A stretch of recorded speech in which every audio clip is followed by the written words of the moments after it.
हाँ? ई चश्मा रहुआ के कहाँ मिलल? बहुत पुराना लगता। कहाँ से मिलल? ई शंकरन अंकल के बना? हाँ, राजलक्ष्मी के लावा समय वहाँ से। पापा का है सब? रहुआ के का हो गइल बा? सच बताई, रहुआ बहुते परेशान बानी ना पापा? ना बेटी, शंकर की याद में हम एके यहाँ ले आईली। और एगो बात, एसीपी साहब आज हमरा के अपन घरे बुलवले। रहुआ बारे में वो डॉक्टर साहब से बात कइले बाड़े। डॉक्टर रहुआ के कुछ नया दवाई देले बाड़े। ई ली। ये दवाई केकरा खातिर बा? यह शक हमके भी रहल। यही खातिर आवत समय हमनी के डॉक्टर रमेश पढ़े ना, हम उनका पास पर्ची दिखा के आईनी। पता बा एसीपी सर डॉक्टर से का कहले? राउर दिमागी हालत ठीक नहीं के ई कह के कोनो डॉक्टर से ई दवाई ले आइल बाड़े।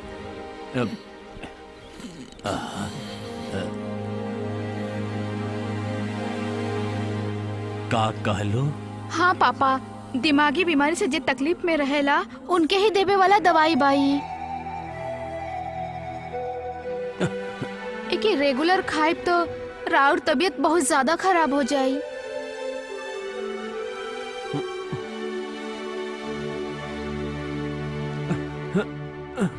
गरीबन की आवाज उठावे वाला के पूरा तरह से तबाह करे खातिर हमरे बच्चा लोग हमरा के विष के प्याला देके मारे के साजिश कर रहल बाड़े। बेटा के हक तब पिंडदान करे के होला ना कि नरक में जाके नाना प्रकार के यातना भोगे।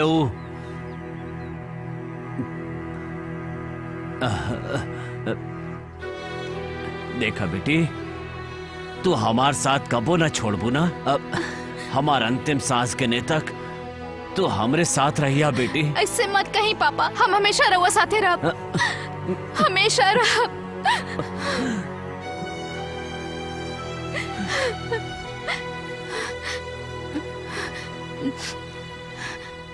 हेलो, हाँ अंजलि बोला तानी। कब एडमिट कइले बानी? सुभद्रा माँ के प्रॉब्लम तो नहीं है ना? ओके ठीक बा, हम आवत तानी।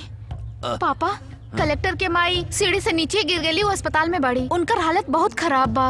कलेक्टर साहिबा एगो मीटिंग में बाड़ी, वो हमके जाए खातिर कहली है। हम जाता नहीं।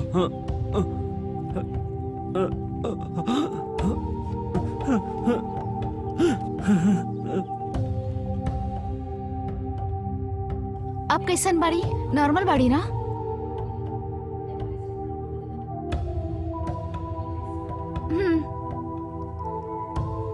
माँ, हम दवाई लेके आवतानी। हाँ ठीक बा।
हम सुन ली कि तू चक्कर खा के गिर गई लो, यही से मिले आ गई नहीं।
सब का रहे?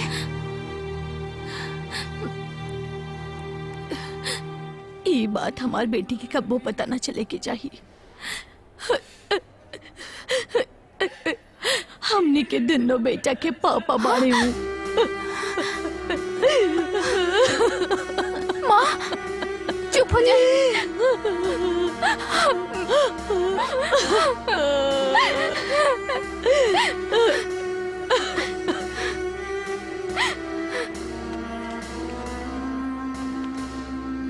रउआ के ई हालत में देख के हमके बहुत तकलीफ हो रहल बा।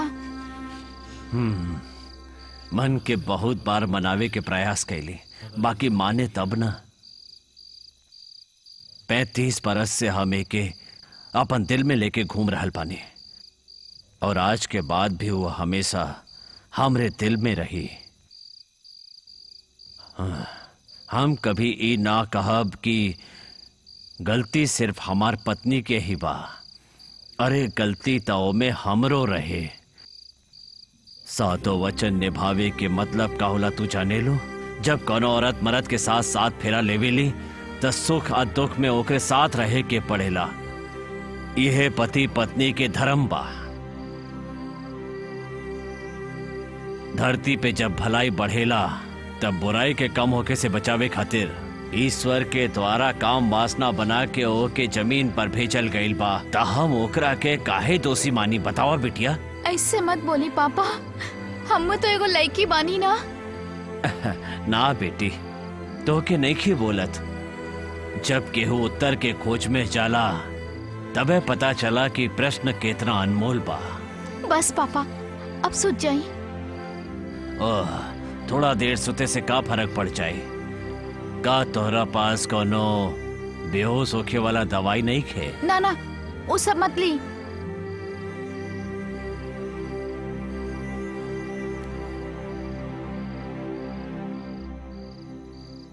इली प्रार्थना करके सूझ जाई।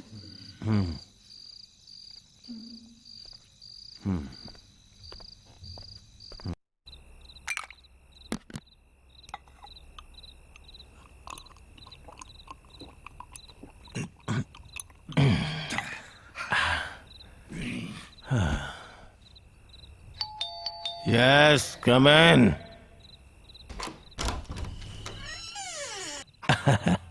आजा अंजलि, आजा।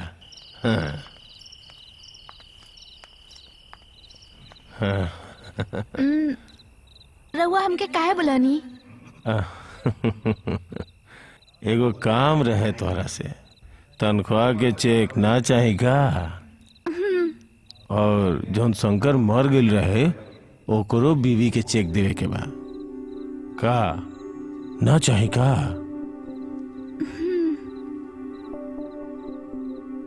पिताजी कैसन बाड़े? पापा के कोनो प्रॉब्लम नहीं खे। मैडम कहाँ बाड़ी? ओ मायके गइल बाड़ी।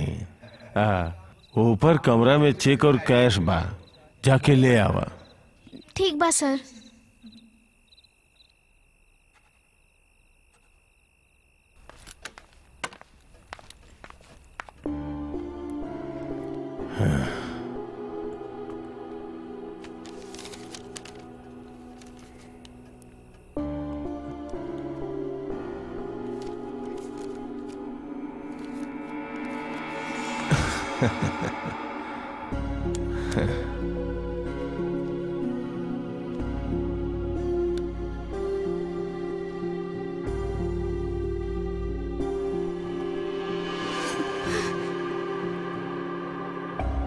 बहुत दिन से तोहरा ऊपर नजर रहे हमार।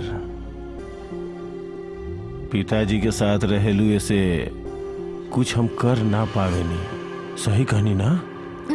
सर पिताजी से कलेक्टर के मिलवा के सब कुछ बर्बाद कर देलू। उनके वहां ले गईला की का जरूरत रहे? आज ना छोड़ तोहरा के। सर हमके छोड़ दी, ना तो हम चिल्ला के सबके बुला ले।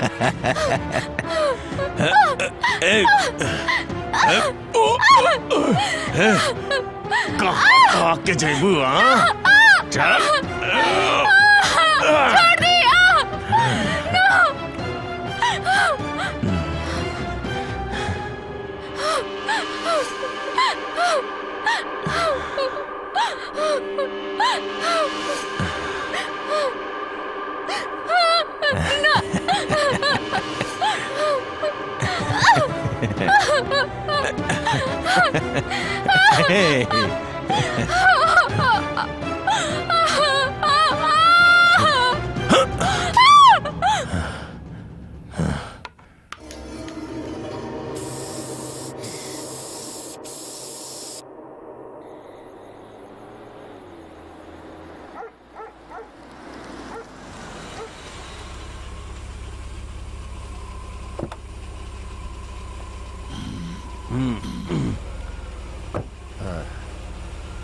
हमार लाडली आ गई बहुत देर पहले ही नहीं, तभी ठीक ना हा कहनी। तो खाना खाईला? खा ली हा।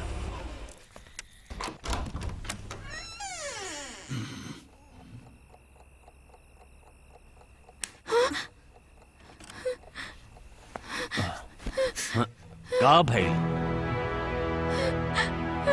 अरे का भइल बोला बेटी? हाँ? का भइल? पापा का भइल बतावा?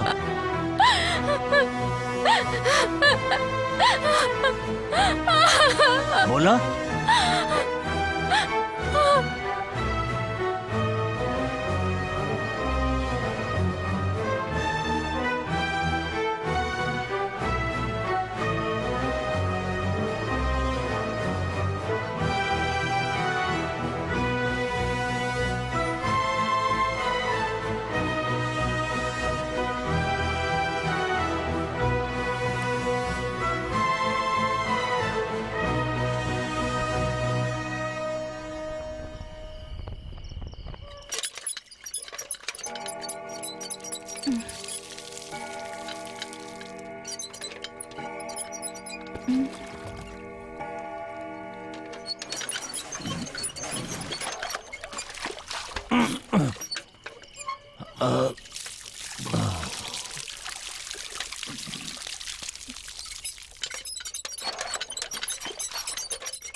पापा पापा ये सब का कर रहल बाड़ा? का हो रे बाबा जी बानी? कहले बाड़न दिया के साथ 3 बार परिक्रमा काहे करा ऐसन तो कर सब रहल ठीक हो बानी? जाए। पापा ऐसा कुछ नहीं खे, हमार बात सब सुनी। कुछ ठीक हो पापा जाए। सुनी, पापा रुकी रुक- रुकी, हम सब कहता ठीक नहीं हो ना। जाए।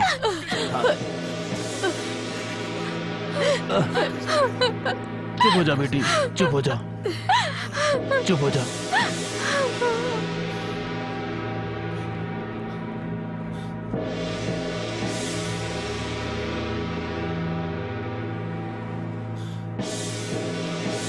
बेटी बेटी कहाँ बाड़ू? बाहर आजा, आजा बाहर। अब हाँ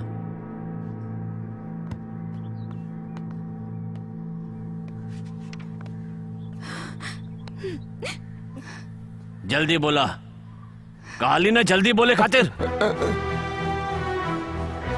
हम कहता नहीं, जल्दी बोला, जल्दी बोला। तोर सर्वनाश हो जाई, तोर सब कुछ बर्बाद हो जाई, तोर सब कुछ बर्बाद हो जाई, तोर कुल के नाश हो जाई, तोर कुछ ठीक ना चली, तोर सब कुछ बर्बाद हो जाई, हाँ तोर सर्वनाश हो जाई, तोर कुल के नाश हो जाई, ते बिल्कुल खत्म हो जाइबे। बेटी अच्छा ना होगी तोरे साथ, तोर सर्वनाश हो जाई, तोर भी सर्वनाश हो जाई, तेर कुल के सर्वनाश हो जाई, तोर कुल के सर्वनाश हो जाई, सब कुछ सर्वनाश हो जाई।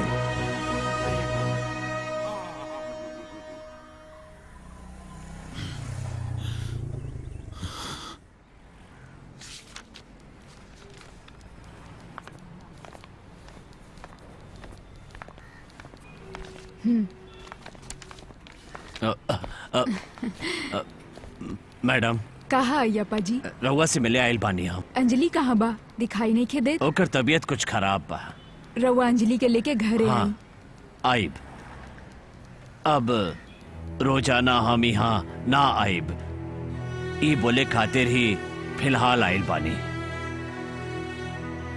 हमार बेटा लोग के यहाँ आयल बिल्कुल पसंद नहीं खे। वो बेटा लोग के घमंड बा। रउआ जब भी चाही यहाँ आ सकेली। हमके बहुत खुशी हुई, और हमके और हमारी माँ के दोनों के अलावा हमनी के परिवार में और केहू नहीं खे। हमनी के केहू रिश्तेदार भी नहीं खे। पापा 3 साल पहले ही गुजर गई नी। ठीक बा, अब आज्ञा दी। आप जरूर आवत रहब, भूलिया मत। एक बात और, हम 1 हफ्ता की छुट्टी में बनी, बाहर से लौट के मिल जाए।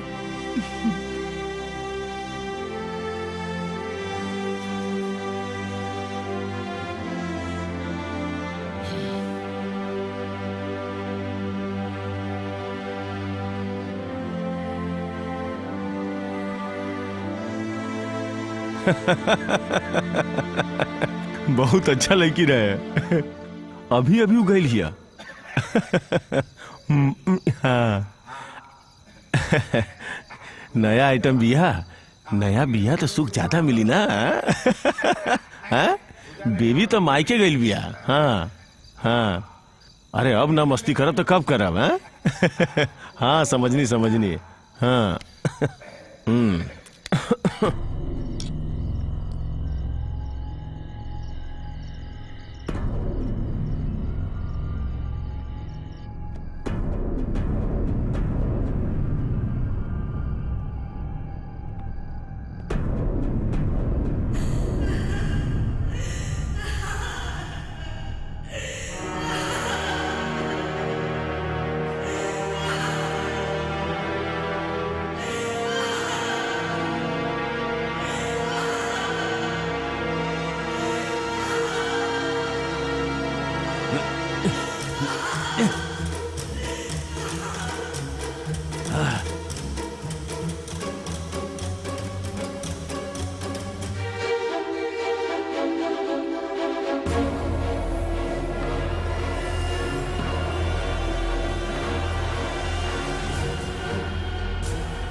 हेलो।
तोर खून करे आयल बानी, तोर बाप ही तोर खून करी।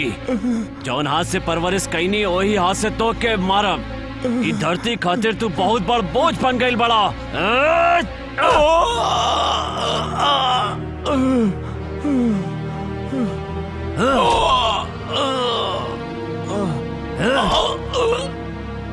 आज तक तू जितने पाप कैले बाड़े ओकर सजा आज हमार कोर्ट देवे जा रहल बा। कुछ दिन से हमके एगो आवाज सुनाई दे रहल बा और वो बा अपन पाप के सीना में खंजर भोंके खातिर ओकर बेटा द्वारा खंजर के धार के तेज करे वाला आवाज। और गौर से देखली तब पता चलल कि वो दुष्ट बेटा कि और ना तू ही बड़ा। उहे आवाज के सुन के हम यहाँ भागल आइल बानी।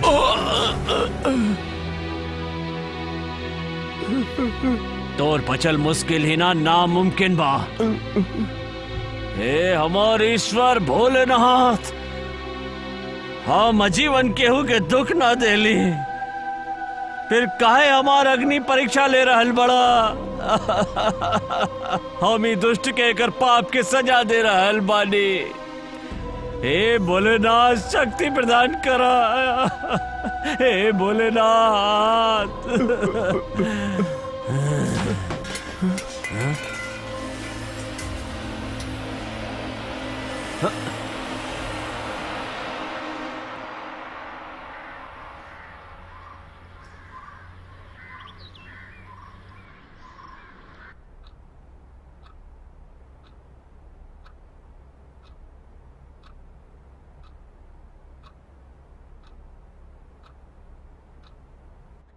पापा,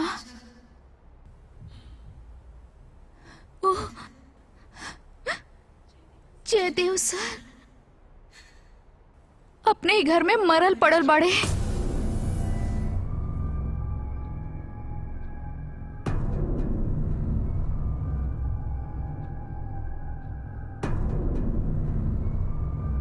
पापा रहुआ उजा गई रहनी ना?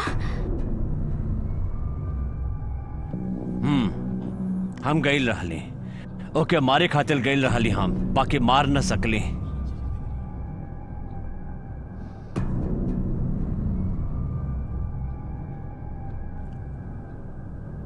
ओकर जन्म से पहले से ही हम उसे बहुत प्यार करेली और उसे इतना प्यार ऐसे करेली काहे कि कभी वो हमार जिंदगी में खुशी भर देले रहल।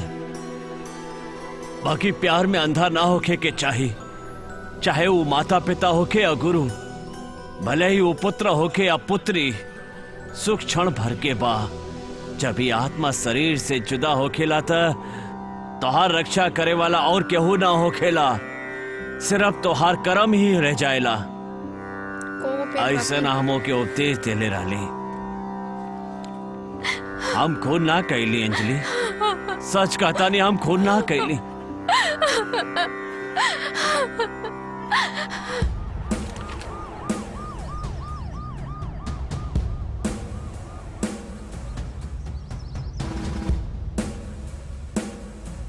इधर यहाँ तक। यस सर। सर सब काम खत्म हो गया ना? हो गई सर। जितना सबूत बस सब इकट्ठा जी। कर ला। मेजरमेंट सब ले ला ना? यस सर। पूरा एरिया चेक करे के बाद ओके बॉडी ओके के सर। पोस्टमार्टम खातिर भेज दा।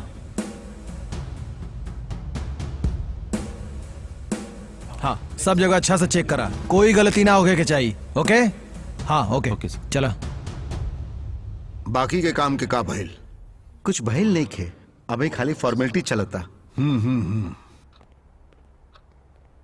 पोस्टमार्टम खातिर भेज दिले बनी बॉडी के। कल रात के भैया हमके फोन कैले रहन, बहुत कुछ कहलन हमके, ओकर डिटेल्स एकरा में बा। जी सर। इन्वेस्टिगेशन हमनी के स्टार्ट कर दिले बनी सर। हमरा ओर से हम पूरा सपोर्ट करब। ओके सर, थैंक यू सर।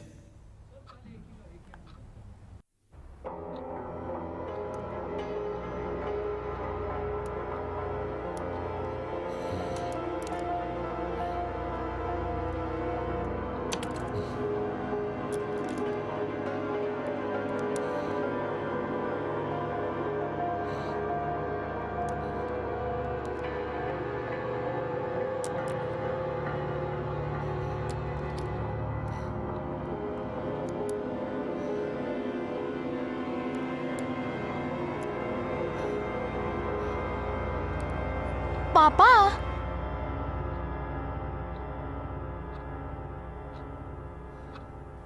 ये सब कहा? इतना चश्मा रउआ के कहाँ से मिलल? बगल वाला गली में जौन आँखी के डॉक्टर बने डॉक्टर पत्रोस, उनसे मिले गए रहनी हम, और उनके पास जितना भी पुराना चश्मा रहे वो सब लेता ही नहीं।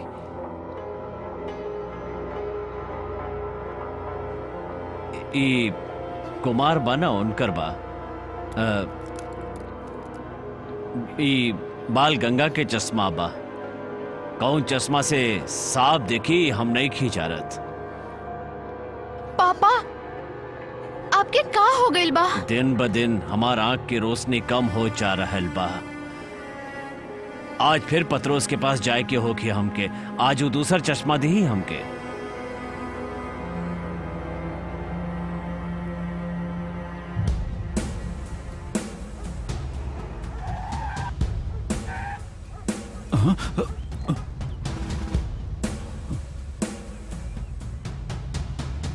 अय्यप्पन हवन अंदर। हाँ बड़े सर, का भाई हम सर? उनसे बात करता नहीं।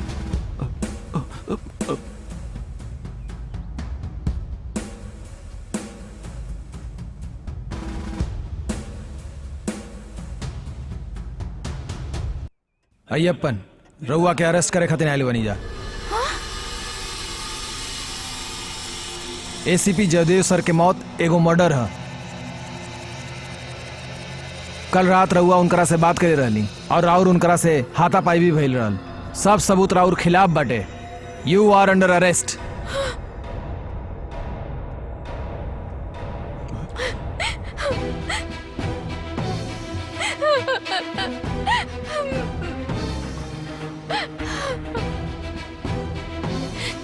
सर हमारे पापा कुछ नहीं खन कइले। पापा के छोड़ दी। पापा चलो, घबरा पापा मत के बेटी, छोड़ हम दी। कोनो गलत काम नहीं पापा, कैली, हम पापा बाहर कुछ आ नहीं खन जाए। कइले। सर, सर पापा हमारे पापा कुछ नहीं खन कइले।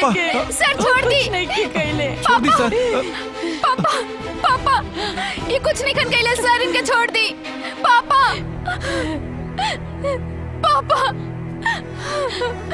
पापा पापा हमको छोड़ के मत जाए। पापा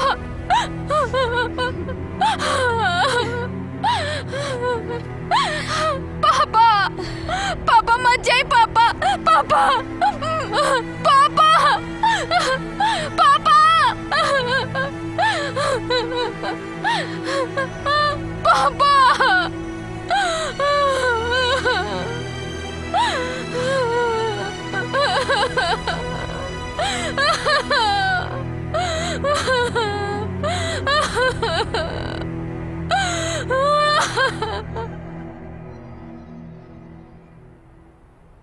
ऑर्डर ऑर्डर ऑर्डर।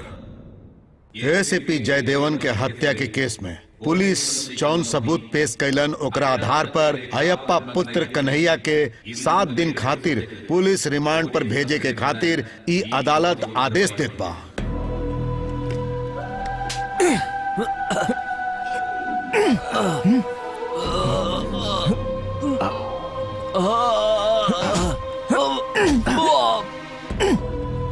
रुक जा, बस करा लोग। 7 दिन के बाद जज साहब के सामने खड़ा करे के बाद कोनो प्रॉब्लम ना आवे के चाहिए।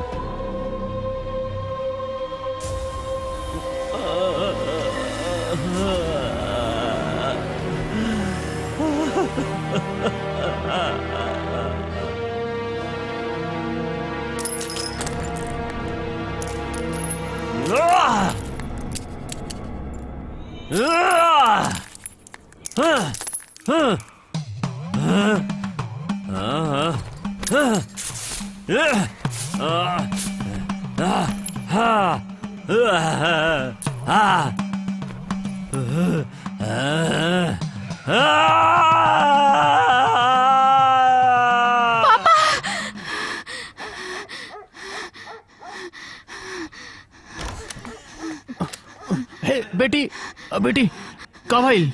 ना कौनो सपना देख लू का? बहुत बुरा सपना देख लू का भाई? तू अकेले मत सुत बेटा, हम तोहरे साथे सुतत बानी।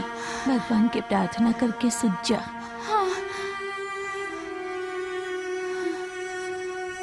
सुत जा बेटी, डरो मत, हम लोग बाड़ी।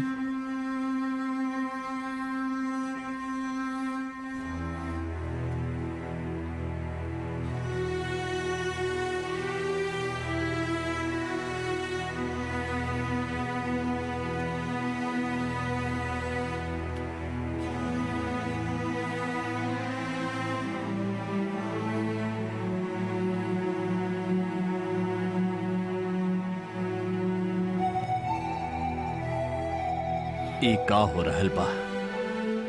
हमरा कारण तोहार जिंदगी के गाड़ी पटरी से उतर गईल बा आज, हमरा वजह से। ठीक कहली ना? तोहार पत्नी और हमार बहन राजलक्ष्मी वो सब हमरा बारे में का सोचत होखी है? कुछ दिनन के बाद कोर्ट में पैरवी करी है वकील, और ओकरा बाद का होखी? फांसी होखी ना? ऐसे सारा उम्र तकलीफ झेल के कर्म कैला के परिणाम पाई। ऐसे जीवन भरे गो मोमबत्ती बन के जिए से बेहतर बा सदा खातिर बुझ जाई हम।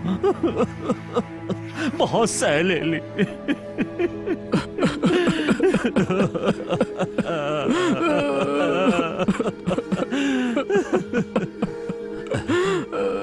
तू काहे रोत बड़ा? हाँ?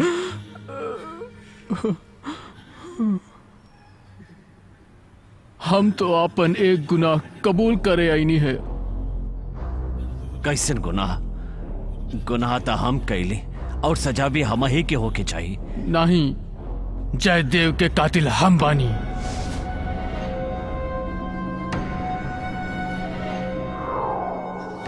वो रात जब अंजलि आपसे सब बतावत रहे ना,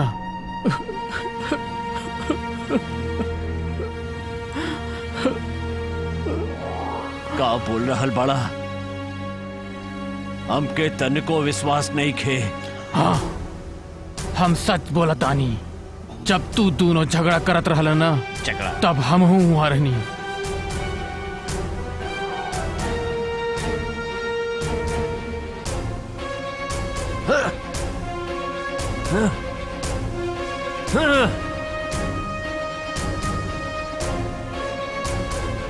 हम ई सोचनी रहुआ अपना बेटा के खून कैसे कर सकेनी, कि वो बाप अपने बेटा के खून कैसे कर सकेला। यही खातिर हम ई सब कैली।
ऐसन काहे कैला तू?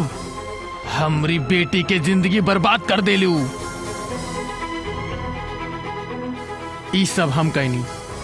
काल हम मजिस्ट्रेट के सामने सब कह दे। एकर जौन दंड बा ऊ हम भुगते खातिर तैयार बानी। ना ना, सजा तू ना हम होगा। नहीं, एमे राउर गलती तक कुछ भी नहीं खे। रउआ काहे जेल में जीवन बिताई बा, वो भी हमरे गुनाह खातिर। हमारा अपन जी रउआ के बाहर रहे के बा। टाइम हो गई बा, चली।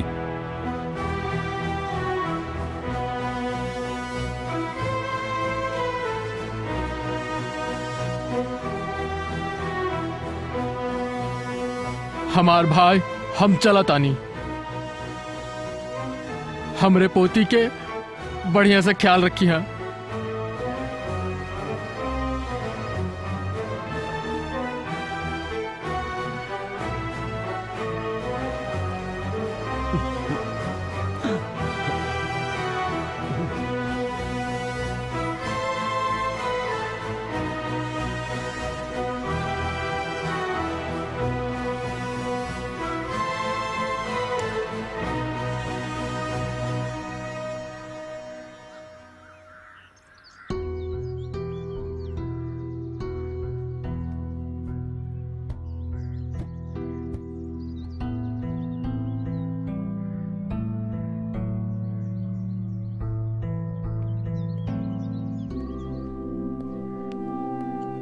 भैया और हम ईश्वर से यह प्रार्थना कैले बने कि उनके आशीर्वाद से हमार जीवन सफल हो जाए। बाकी आशीर्वाद के बदले आंसू ही मिलल हमके। अरे कौनो बात ना, ये धरती बा ना बहुते बड़ बा। आवा। हाँ।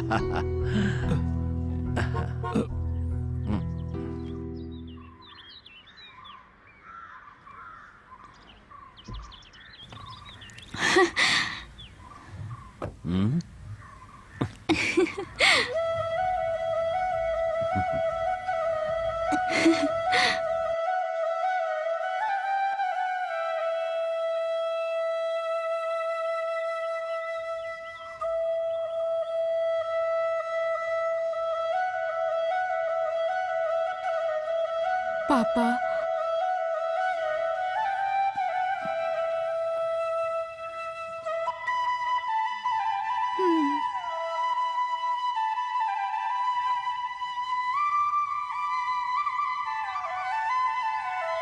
बेटिया, पापा रउआ के एगो बात मालूम बा? सरकार के आदेश बा कि कॉलोनी ना हटी। अब रउआ जा सकेनी, हमरे साथ हमार पापा रहेली।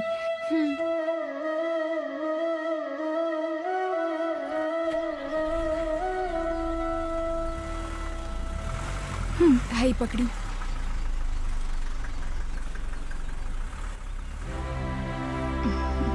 पापा,